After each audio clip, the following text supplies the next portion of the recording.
धन सावन, धन कृपाल, धन दर्शन, धन राजेंद्र। मेरा नाम श्रुति कटारिया है। मैं आप सबको महाराज जी की कृपा से एक 9 साल के बच्चे की कहानी सुना रही हूँ, जो अपनी माँ का आज्ञाकारी था और बड़ों का कहना मानता था।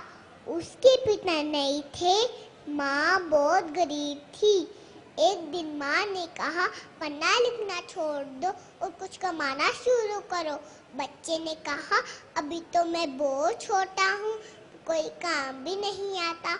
माँ ने कहा कि हमारे घर कुछ छोले पड़े हैं, वो मैं तुमको बना कर दूंगी, तुम उसे गुरुद्वारे की संगत को बेच आना। अगले दिन बच्चा छोले लेकर गुरुद्वारे में गया। उसने 1 रुपया कमाया। बाबा जी उसको दूर से देख रहे थे। बुलाकर पूछा कि तुम यहाँ पर क्या कर रहे हो? बच्चे ने बताया कि मैं यहाँ पर छोले बेच रहा हूँ।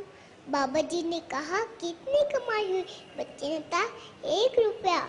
बाबा जी ने कहा, जो तुमने मेरी संगत को छोले बेचे हैं, वो कमाई तो गुरुद्वारे की हुई। तो बच्चे ने बाबा जी को 1 रुपया दे दिया और खाली हाथ घर आ गया।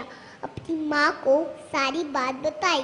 माँ ने गले लगाकर कहा कि तूने अच्छा काम किया, कल मैं तुझे और छोले बना कर दूंगी। अगले दिन बच्चा छोले लेकर गुरुद्वारे में गया।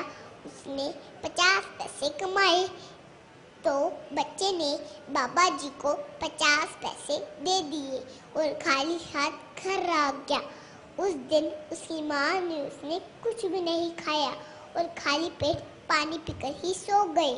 अगले दिन बच्चा छोले लेकर गुरुद्वारे में गया। उसने 25 पैसे कमाए। बाबा जी ने कमाई पूछी। बच्चे ने बताया, 25 पैसे। बाबा जी ने कहा, लोगों की कमाई तो बढ़ती है, तेरी कमाई क्यों घटती है?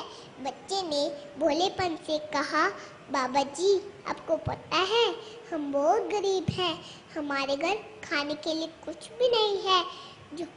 जो मैं कमाता हूँ वो सारे पैसे आप ले लेते हो।